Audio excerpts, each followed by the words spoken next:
நான் பேர் சொல்ல முடியாது, பேர் சொல்ல மாட்டேன். நான் மண்ணா இப்படி படுத்துக்கிட்டு துப்புனா என் மூஞ்சில தான் விழும். நிறைய பேர் தப்பு பண்ணிருக்காங்க. ஆனா சொசைட்டி வந்து அந்த ஆம்பளைய தான் மேல தூக்கி வச்சு கொண்டாடுறீங்க. ஒவ்வொரு ஹீரோயினுக்கும் ஒரு கதை இருக்குங்க, எனக்கு தெரியும். நாங்க இன்னும் இந்த மாதிரி கேவலமான விஷயத்த பேசிக்கிட்டு இருக்கோம். தயவு செஞ்சு சொல்லுங்க உங்களுக்கு தெரியாதுன்னு. உங்களுக்கு தெரியாதுன்னு சொல்லுங்க. இந்த காலத்து நிறைய யங்ஸ்டர்ஸ்க்கு மைண்ட் செட்டே ராங்கா இருக்குங்க. நடிகர் ரஜினிகாந்த் வந்து இந்த ஹேமா கமிட்டி விஷயத்தை பத்தி கேட்கும்போது எனக்கு தெரியலங்க அப்படின்ற மாதிரி ஒரு வார்த்தை. உங்களுடைய மௌனம் தப்பாக தெரியும். எல்லாருடைய முக்காத்து நான் சரியாக செயல்படுவேன். ஒரு வார்த்தை சொன்னா அந்த பாதிக்கப்பட்ட பெண்களுக்கு வந்து உங்க ஃப்ரெட்டர்னிட்டியில இருக்கிற பெண் தெரியலன்னு இல்ல. இன்னொரு நடிகையோட பர்சனல் லைஃப் அவ கிடக்குறா, அவ நிர்வாணமா நடிச்சா, அவ யாருங்க இவங்கதான். ஹேமா கமிட்டியில இன்னொரு ப்ராப்ளம் என்ன இருக்குன்னா, இப்ப எஃப்ஐஆர் ஃபைல் பண்ணியாச்சு. இந்த ஆர்டிஸ்ட் யார் யாருன்னு சுட்டி காட்டியாச்சு. ஓகே, இன்னும் இருக்கு. நடுவுல ஒரு பக்கத்தை காணுங்கிற மாதிரி ஒரு பெரிய பக்கமே காணாம போயிருக்கான். What is the proof? அப்ப என்ன ரேப் பண்ண போகும்போது நான் என் கேமரா பிடிச்சி செல்ஃபி எடுத்துட்டு இருப்பேன். என் லைஃப்ல இது வரைக்கும் எந்த பிரச்சனை வந்தாலும் நான் ஃபேஸ் பண்ணிருக்கேன். நான் தனியா தான் ஃபேஸ் பண்ணிருக்கேன். பெரிய சண்டை நடக்கும், அங்க ஹீரோவும் இருப்பாங்க. சில ஹீரோ வந்து என்னமா என்ன ப்ராப்ளம் கேட்பாங்க, சில ஹீரோஸ் கண்டுக்காத மாதிரி அந்த பக்கம் போயிடுவாங்க. So we have learned to survive on our women. நாங்க பெண்கள் வந்து பிறவிலேயே ரொம்ப ஸ்ட்ராங் ஆனவங்க. எங்களுக்கு எல்லாமே நம்மால செய்ய முடியும். ஆனா எங்கேயோ ஒரு மார்க்கெட்டிங் ஸ்ட்ராட்டஜில எங்களை பின்னாடி தள்ளிட்டாங்க. இன்ன வரைக்கும் நாங்க வந்து அதை போராடிக்கிட்டே இருக்கோம். That's it. மேடம், அது கேரளா போலீசார் தான் அந்த என்ன படம் இருக்குன்னு சொல்லிருக்கீங்களா மேடம்? சார், மூடி மறைக்கிறது இல்லைங்க. நீங்க இப்ப நான் ஒன்னே பிரஸ் கிட்ட கேக்குறேன், தயவு செஞ்சு சொல்லுங்க உங்களுக்கு தெரியாதுன்னு. உங்களுக்கு தெரியாதுன்னு சொல்லுங்க. எவன் எவனோ உட்கார்ந்துகிட்டு பக்கத்துல இருந்து பார்த்தவன் மாதிரி பேசுறாங்க. உங்களுக்கு தெரியாதுன்னு சொல்லுங்க.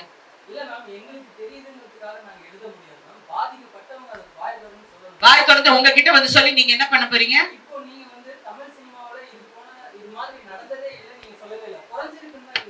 டெஃபினட்டா நான் 80s இருந்து நான் பாக்குறேங்க. தண்டனை கொடுக்க முடியாது, எனக்கு தெரியும். நான் தெரிஞ்சனால சொல்றேன். நான் பேர் சொல்ல முடியாது, நான் பேர் சொல்ல முடியாது, பேர் சொல்ல மாட்டேன். நான் மண்ணா இப்படி படுத்துக்கிட்டு துப்புனா என் மூஞ்சில தான் விழும். அதை நான் விரும்பல. இதெல்லாம் நிறைய பேர்கள் சம்மந்தப்பட்டிருக்காங்க, அங்கங்க தவறு பண்ணிருக்காங்க. இன்னைக்கு அதை அனுபவிச்சிருக்காங்க. அதை அனுபவிச்சவங்களும் நான் பாத்துட்டேன். சோ அத பத்தி நான் இப்ப பேச விரும்பல. ஏன்னா அந்த இடத்துல நான் எப்படி ஹேண்டில் பண்ணுமோ நான் ஹேண்டில் பண்ணிருக்கேன். அந்தந்த இடத்துல அந்தந்த ஹீரோயின்ஸோ அந்தந்த ஆர்டிஸ்டோ எப்படி ஹேண்டில் பண்ணுமோ அவங்க ஹேண்டில் பண்ணிருக்காங்க. இது வந்து மீடியால பேசியோ மக்களிடம் போய் எங்களுக்கு இப்படி நடந்து போச்சு. we are not helpless women, we are strong women. நாங்க கரெக்டா நாங்க ஹேண்டில் பண்ணிருக்கோம். இன்னைக்கு கல்கட்டால அந்த பொண்ணு பரிதாபமா செத்து போ, ஐயோ இந்த பொண்ணுக்கு எப்ப நியாயம் கிடைக்கும், இவ சாவுக்கு எப்ப இந்த தண்டனை கொடுக்க போறாங்கன்னு நினைக்க போகுது.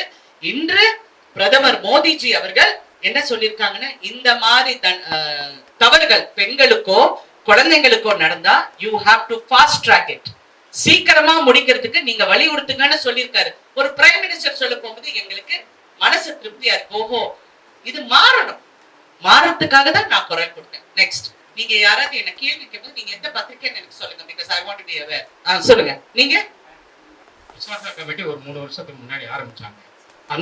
அந்த கமிட்டிக்கு இது வரைக்கும் ஒரு கம்ப்ளைண்ட்டும் வரல அப்படின்னு சொன்னாங்க. இப்ப அந்த கமிட்டியை மாத்த யார் இருக்காங்க அந்த கமிட்டியில? ஏற்கனவே ஒரு 3 வருஷத்துக்கு முன்னாடி சொல்லியிருந்தாங்க. யார் இருக்காங்க அந்த கமிட்டியில?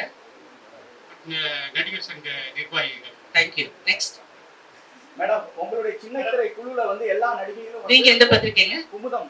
சரி, சொல்லுங்க. உங்க சின்னத்திரை குழுல வந்து எல்லாரும் உங்களுடைய படப்பிடிக்கும் போது பாதுகாப்பா இருப்பதா சொல்லி எல்லா நடிகைகளும் சொல்றாங்க. அப்படி இருக்கும் பெரிய திரையில யார் பொறுப்பெடுத்துக்கிட்டு அவங்கள பாதுகாக்கணும்? ப்ரொடியூசர், அது ப்ரொடக்ஷன். தமிழ் சினிமால பண்றாங்களா அதை? இப்ப இருக்கிற காலகட்டம் வந்து நான் இப்ப எல்லா ஹீரோஸ் கூடயும் நடிச்சிருக்கேன், எல்லா புது ஹீரோஸ் கூடயும் நடிச்சிருக்கேன், புது டைரக்டர்ஸ் கூட நடிச்சிருக்கேன். பாதுகாப்புங்கிறது இப்ப ஐ டோன்ட் சி ஒரு பெரிய ரிஸ்க் ஃபேக்டர் இருக்கிற மாதிரி என் கண்ணு முன்னாடி தெரியல. முன்ன தெரிஞ்ச மாதிரி இப்ப தெரியல. பின்னாடி ஏதாவது நடக்குதான்னு தெரியல. இல்ல அவங்க லவ் பண்றேன்னு சொல்லி ஏமாத்துறாங்களான்னு எனக்கு தெரியல. ஏன்னா இது வேற மாடல் இப்ப, சரிங்களா? அதனால எனக்கு அது அவ்வளோ என் கண்ணுக்கு வரல. பாதுகாப்பு கொடுக்க வேண்டியது இந்த மாதிரி டான்சர்ஸ்க்கு, அடுத்த ஆர்டிஸ்டுங்களுக்கு, செகண்ட் கிரேட் ஆர்டிஸ்ட்க்கு. அதுக்கு கிரேடுன்னு சொன்னா இன்னொரு கேரக்டர் பண்றவங்க. இப்ப ஹீரோயின்னா எல்லாரும் விழுந்தடிச்சு எங்களை கவனிப்பாங்க. அடுத்த கேரக்டர் ஆர்டிஸ்டா அவங்கள வந்து பாதுகாக்க வேண்டியது ப்ரொடியூசர். இது நான் ப்ரொடியூசர் கவுன்சிலே சொல்லியிருக்கேன். நீங்க வந்து இவங்களுக்கு வந்து ஒரு டாய்லெட்டோ சேஞ்சிங் ஃபெசிலிட்டிஸோ கேரவான்ஸ் வந்து ப்ரொடெக்டடா இருக்கோ இதெல்லாம் பார்க்க வேண்டியது ப்ரொடக்ஷன். சோ அங்க ஏதாவது ஒரு தவறு நடந்தா அந்த பெண்ணுக்கு நம்ம அவேர்னஸ் கொடுக்கணும். நீ இங்க வா, இங்க வந்து பதில், இங்க வந்து சொல்லு. ஏன்னா இது 5 வருஷத்துக்கு அப்புறம் சொன்னோம், 10 வருஷம் இது ஆம்பளைங்க கேட்கிற ஒரு காமனான கேள்வி. ஒரு பெண்ணோட மனநிலை யாருக்குங்க தெரியும்? அந்த 5 வருஷத்துல எவ்வளவு வேதனை அனுபவிச்சிருக்காங்க, வேலை இல்லாம கஷ்டப்பட்டு இருக்காங்க, குடும்பத்தை பாத்துக்கணும், குழந்தைய பாத்துக்கணும், எவ்வளவு விஷயத்த சுமந்துக்கிட்டு இருக்காங்க. விஷால் அவர்கள் இது தொடர்பா வந்து கமிட்டி அமைக்கப்படும் சொல்லியிருக்காங்க. அதுக்கு நீங்க ஏதாவது அறிவுரைகள் ஏதாவது கொடுத்தீங்களா? அவர் கேட்டா நான் சொல்லுவேன். நீங்க எந்த பத்திரிக்கைங்க? எங்க? ஓகே.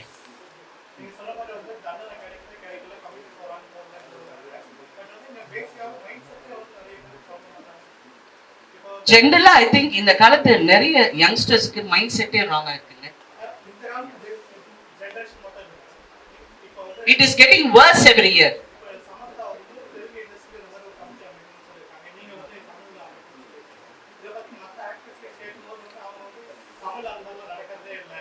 நான் ஒண்ணே சொல்றேங்க, இருக்கலாம். அவங்கள பொறுத்த வரைக்கும் அவங்களுக்கு இருக்கலாம், என்ன பொறுத்த வரைக்கும் அப்படி இருக்கலாம். நானும் இப்ப கூட சொல்றேன், நான் முன்ன பார்த்த மாதிரி இப்ப வந்து எனக்கு அவ்வளவு கண்ணுக்கு தெரியல. டிசப்பாயின்மெண்ட் எனக்கு என்னன்னா, நிறைய வந்து தப்பு பண்றவங்க நான் என் கண்ணால பார்த்திருக்கேன். நிறைய பேர் தப்பு பண்ணிருக்காங்க. ஆனா சொசைட்டி வந்து அந்த ஆம்பளைய தான் மேல தூக்கி வச்சு கொண்டாடுறீங்க.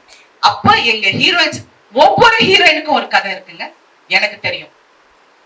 அந்த ஹீரோயின்ஸ் எல்லாம் என் பக்கத்துல உட்கார்ந்துட்டு நாங்க இப்படியே உட்கார்ந்துட்டு இருப்போம்.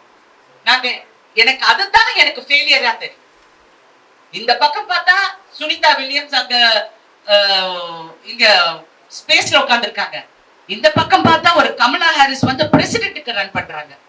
நாங்க இன்னும் இந்த மாதிரி கேவலமான விஷயத்தை பேசிக்கிட்டு இருக்கோம். I think that is a failure in society and for women. நடிகர் ரஜினிகாந்த் வந்து இந்த ஹேமா கமிட்டி விஷயத்தை பத்தி கேட்கும்போது எனக்கு தெரியலங்க அப்படின்ற மாதிரி ஒரு வார்த்தை சொல்றாரு. எப்படி பாக்குறீங்க? தெரியலன்னா அவருக்கு தெரியலதான், அவர் தெரிஞ்சா அவர் சொல்லுவார். முன்னாடி நடிகர்கள் திட்டமிட்டே அதை தவிர்க்கிறாங்கன்னு நினைக்கிறீங்களா? சார், நான் ஒண்ணே இதுலயும் ஒரே ஒரு விஷயம் நான் சொல்ல ஆசைப்படுறேன். உங்களுடைய மௌனம் தப்பாக தெரியும். உங்களுடைய மௌனம், நீங்க வந்து இது எதுக்கு சொல்லணும், இது சொன்னா இது நான் என்ன பதில் சொல்லணும், ஒன்னும் சொல்ல வேண்டாம். நான் இந்த பெண்களுக்கு பாதுகாப்பு கொடுக்கறதுக்காக எல்லாருடைய உட்கார்ந்து நான் சரியாக செயல்படுவேன். ஒரு வார்த்தை சொன்னா அந்த பாதிக்கப்பட்ட பெண்களுக்கு வந்து ஒரு சகோதரியா இருக்கலாங்க, தெரியாத மூஞ்சியா இருக்கலாம், but she is a woman. உங்க ஃப்ரெட்டர்னிட்டியில இருக்கிற பெண். அவங்க பெரிய நடிகைகள்ல யார் யார் பாதிக்கப்பட்டிருக்காங்கன்னா ஒவ்வொரு கதாநாயகனுக்கு தெரியும், ஒவ்வொரு ஆர்டிஸ்டுக்கும் தெரியும், ஒவ்வொரு டைரக்டருக்கு தெரியும். தெரியலன்னு இல்ல, அவங்க வந்து ஒரு வார்த்தை அந்த பெண் பாதிக்கப்பட்ட பெண்ணுக்கு சொன்னா உண்மையிலே சந்தோஷமாக இருக்கும். நான் இது என் கணவரிடம் சொன்னேன். அவர் அப்கோர்ஸ் அது பாலிட்டிக்கலா அவர் எப்படி அது என்ன கரெக்ஷன் கொடுக்க முடியுங்கிறது அவர் ஒர்க் பண்ணிட்டு இருக்காரு. ஏன்னா அவர் நடிகர் சங்கத்துல அவர் மெம்பர் கிடையாது, தூக்கி போட்டாச்சு. அவரு அது இன்னும் அவங்கனால அது ரீஸ்டேட் பண்ண தெரியலன்னு சொன்னேன். ஓகே, ஐ டிட் சே பண்ணல. You all have sisters. உங்க எல்லாருக்கும் அம்மா இருக்காங்க, தங்கச்சி இருக்காங்க, மனைவி இருக்காங்க. Please understand. என்னுடைய பர்சனல் லைஃபோ இல்ல இன்னொரு நடிகையோட பர்சனல் லைஃப், அவ கிடக்குறா, அவ நிர்வாணமா நடிச்சா, அவ யாருங்க இவங்க? What is this rubbish? இது வந்து why don't you stand up? நீங்க நில்லுங்க. சாரி, நான் ரொம்ப ஏதோ கிளாஸ் எடுக்கிற மாதிரி இருக்கேன். பாதிக்கப்பட்டவர்கள் நீதிமன்றத்தை நாடி இருக்கலாம், சட்டத்தை நம்பலாம், அதன் மூலமா வந்து நியாயத்தை பெறலாம். ஆனா ஏன் நான் நீதிமன்றத்தை நாடல, சட்டத்தை நம்பல அப்படி இல்லைங்க. இப்ப நான் சாரியா கொஞ்சம் டைம் எடுக்கல. நீங்க வந்து இப்ப ஒரு ரேப் கேஸ் வந்து நிர்பயா கேஸ் எவ்வளவு வருஷம் எடுத்ததுங்க? 8 years. இன்க்ளூடிங் ஹேமா கமிட்டில இன்னொரு ப்ராப்ளம் என்ன இருக்குன்னா, இப்ப எஃப்ஐஆர் ஃபைல் பண்ணியாச்சு. இந்த ஆர்டிஸ்ட் யாருன்னு சுட்டி காட்டியாச்சு. ஓகே, இன்னும் இருக்கு. அது நடுவுல ஒரு பக்கத்தை காணோங்கிற மாதிரி ஒரு பெரிய பக்கமே காணாம போயிருக்காங்க.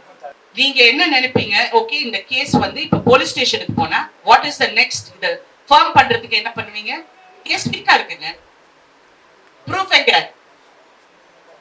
What is the proof? அப்ப என்ன ரேப் பண்ண போகும்போது நான் என் கேமரா பிடிச்சி செல்ஃபி எடுத்துட்டு இருப்பேனா? இல்ல என்கிட்ட தவறா பேசும்போது செல்ஃபி எடுப்பேனா? இல்லையே. there will be அத வந்து கரெக்ட் பண்றது வந்து immediate action. அந்த இடத்துல அந்த பெண்ணுக்கு அந்த தைரியத்தை நாங்க கொடுக்கணும்னு சொல்றேன். Okay, thank you very much.